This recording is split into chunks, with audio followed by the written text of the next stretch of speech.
anomaly, and I'd choose you in 100 lifetimes. I'd choose you in 100 worlds. I'd find you, and I'd say I do for the rest of my life. With all that I have, I do,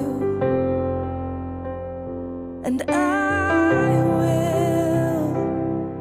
When the sky is falling, I promise you I'm all in, no turning back. And every day, every moment, every breath you take,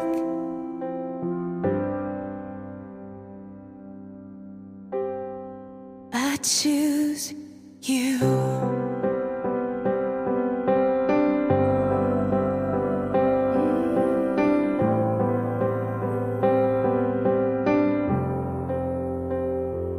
This is more than just a wedding. This is etched into eternity. With our union, we will move mountains. We will live on our knees, 'cause he'd choose us in 100 lifetimes.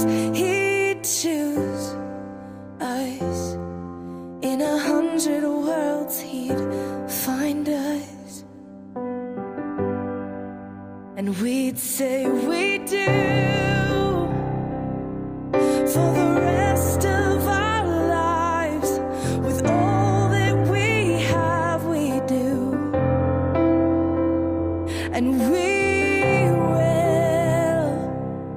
When the sky turns black and he comes back riding on the clouds, every day and every moment, every breath we take, we choose you.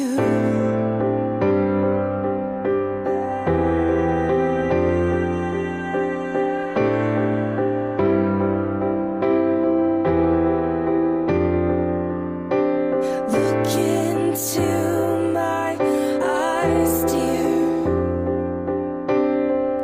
Look into my eyes, dear.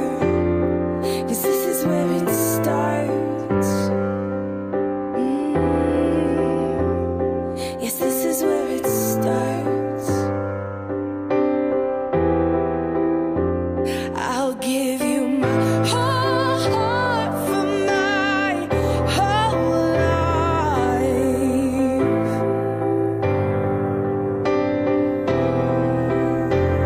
I'll give you my whole heart for my whole life. And this is where it starts.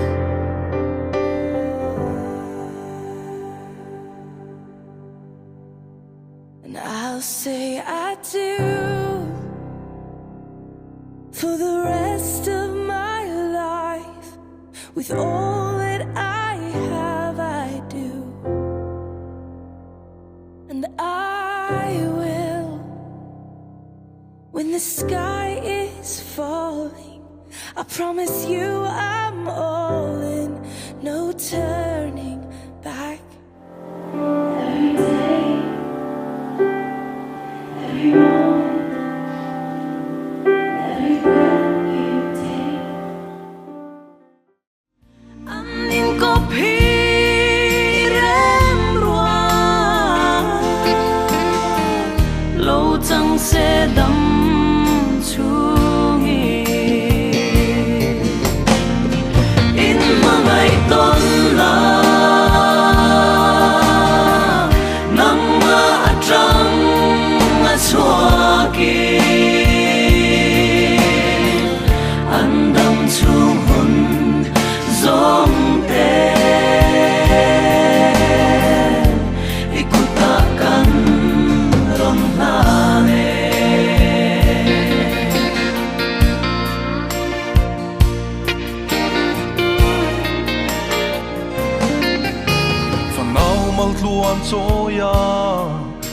chung hun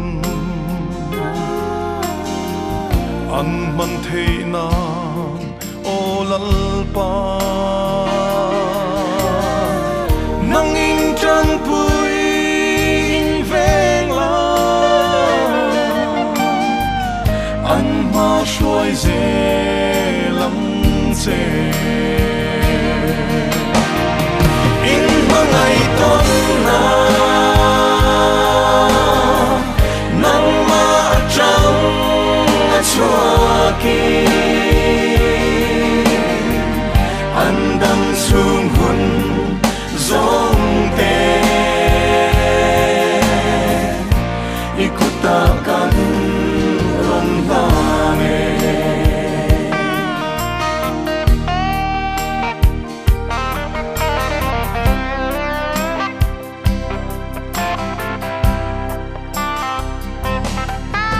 har sat le buai na chum kara po chel tak le nang ring zelin an min kop hi rem rua